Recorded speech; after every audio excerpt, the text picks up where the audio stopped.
কখনো কখনো কোনো ঘটনা মানুষের জীবনের সমস্ত পরিকল্পনা ভেঙে দেয়, আর মানুষ সেই আঘাতকে জীবনের কেন্দ্র বানিয়ে নেয়।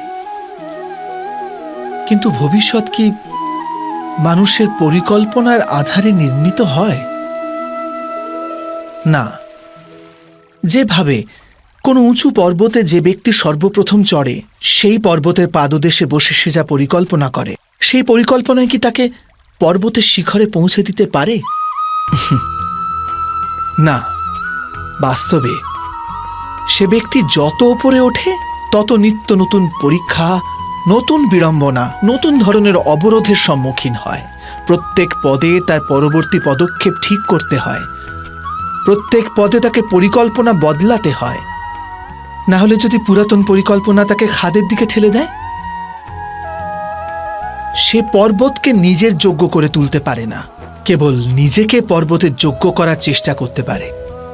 আচ্ছা, জীবনের ক্ষেত্রেও তো এমনই হয়।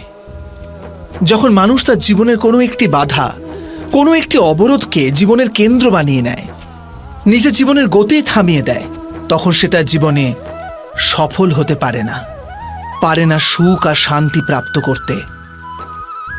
অর্থাৎ জীবনকে নিজের যোগ্য করার চেষ্টার বদলে স্বয়ং নিজেকে জীবনের যোগ্য করে তোলার চেষ্টাই কি সাফল্য আর সুখের একমাত্র মার্গ নয়? স্বয়ং বিচার করুন।